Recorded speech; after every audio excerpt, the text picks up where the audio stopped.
Hello everyone, good evening and welcome back to my YouTube channel. कसे आहात तुम्ही सगळे? मजेत आहात ना? मजेत असायलाच हवं. खूप खूप आनंदी राहा आणि माझे व्लॉग्स बघत राहा. तर आज मी तुमच्या सगळ्यांसोबत दडपे पोहे कसे करायचे ह्याची रेसिपी शेअर करणार आहे. तर नॉर्मल पोहे आपण संडेच्या दिवशी वगैरे करून खातोच, पण दडपे पोहे हा थोडासा वेगळा प्रकार आहे. पोहेच असतात नॉर्मली, पण ते थोडे क्रंची असतात आणि खूप असे छान लागतात, टेस्टी लागतात. नॉर्मल पोह्यांपेक्षा जरा जास्तच टेस्टी लागतात. तर त्याची रेसिपी शेअर करणार आहे, तर हा व्लॉग शेवटपर्यंत बघत राहा. तर सर्वप्रथम ना इथे मी एक कढई तापत ठेवलेली आहे. तर त्याच्यामध्ये मी थोडे पोहे काढून घेतलेले आहेत, जे जाड पोहे असतात ना ते. आणि पोहे आपल्याला मीडियम आचेवर असे भाजून घ्यायचे. जवळजवळ 2-1 मिनटं आपल्याला हे पोहे भाजून घ्यायचे व्यवस्थित मीडियम आचेवर. आणि एका साईडला मी इथे आता बघू शकता की पोहे माझे 2-1 मिनटानंतर असा वेगळा थोडासा कलर आलेला आहे. तर पोहे चांगले भाजून झालेले आहेत.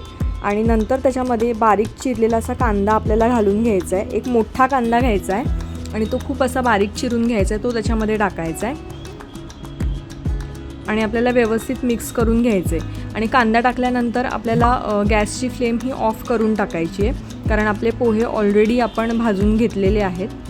तर इथे व्यवस्थित मी कांदा परतून घेते पोह्यांमध्ये. सगळा व्यवस्थित मिक्स करून घ्यायचा आहे. त्याच्यानंतर ना आपल्याला एका ठिकाणी एका साईडला शेंगदाणेसुद्धा तळून घ्यायचे आहेत थोडेसे. तर ते तळलेले शेंगदाणे आपल्याला त्याच्यावरती घालायचे आहेत. आणि इथे ना आपल्याला तडका रेडी करायचा आहे. तर तडक्या पात्रामध्ये थोडंसं आपल्याला तेल घालायचं आहे. त्याच्यामध्ये राई, जिरं, कसुरी मेथी घालून घ्यायची आहे, थोडा कढीपत्ता आणि उभी चिरलेली हिरवी मिरची घालून घ्यायची आहे. आणि थोडीशी आपल्याला त्याच्यामध्ये हळदसुद्धा घालून घ्यायची आहे, कारण पोह्यांचा रंग हा आपल्याला पिवळा हवा असतो त्यामुळे. आणि हा जो आपण तडका बनवलेला आहे तो त्या पोह्यांवरती आपल्याला घालून घ्यायचा आणि व्यवस्थित मिक्स करून घ्यायचं आहे. खूप झटकीपट असे हे पोहे बनतात, पण नॉर्मल जे आपण कांदा पोहे खातो ना त्याच्यापेक्षा खूप जास्त स्वादिष्ट आणि क्रंची लागतात. तर त्याच्यामुळे दडपे पोहे हे एकदम बेस्ट नाश्ता आहे रविवारसाठी, किंवा अगदी झटकीपट आपल्याला जर काही हवं असेल ना तर दडपे पोहे पटकन आपण बनवू शकतो. तर इथे आपल्याला चवीपुरता मीठ पण घालून घ्यायचं आहे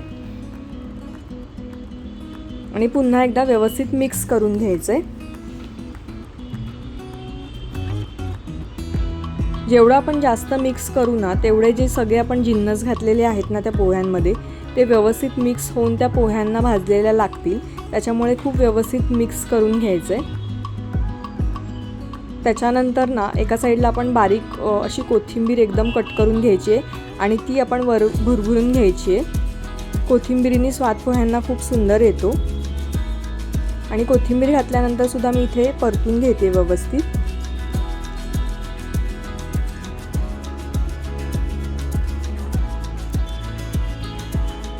आणि त्याच्यानंतर ना आपल्याला बारीक किसलेलं असं ओलं खोबरं त्याच्यामध्ये घालायचं आहे. ओलं खोबऱ्यांनी पण स्वाद खूप छान येतो. आणि झटकीपट असे हे आपले दडपे पोहे रेडी झालेले आहेत, अगदी 15 मिनटाच्या आत. तर ही रेसिपी दडपे पोह्यांची तुम्हाला कशी वाटली हे मला नक्की कमेंट करून सांगा. तुम्ही स्वतः ही रेसिपी घरी बनवून बघा आणि कसे झालेले आहेत पोहे हे सुद्धा मला सांगा. तर मी काय केलं आहे, एका सर्विंग डिशमध्ये हे पोहे काढून घेतलेत आणि वरून असा बारीक शेव मस्तपैकी टाकलेला आहे. तर संध्याकाळच्या नाश्त्यासाठी मस्तपैकी आम्हाला हे दडपे पोहे झालेले आहेत. तर हा व्लॉग कसा वाटला हे नक्की सांगा आणि तुम्ही नक्की ट्राय करून बघा. तर तुम्हाला ही दडपे पोह्यांची रेसिपी कशी वाटली हे मला कमेंट करून नक्की सांगा. आणि मी ज्या टिप्स आणि ट्रिक्स सांगून तुम्हाला ही रेसिपी शेअर केलेली आहे ना त्याच प्रमाणात तुम्ही बनवा, म्हणजे अगदी अचूक तुमचे दडपे पोहे घरच्या घरी होतील. तर हा व्लॉग तुम्हाला कसा वाटला हे मला नक्की कमेंट करून सांगा. आणि असेच माझे नवनवीन ब्लॉग्स येत राहतील, ते बघत राहा आणि खूप सारं प्रेम द्या. माझ्या चॅनलला लाईक, शेअर आणि सबस्क्राईब करायला अजिबात विसरू नका.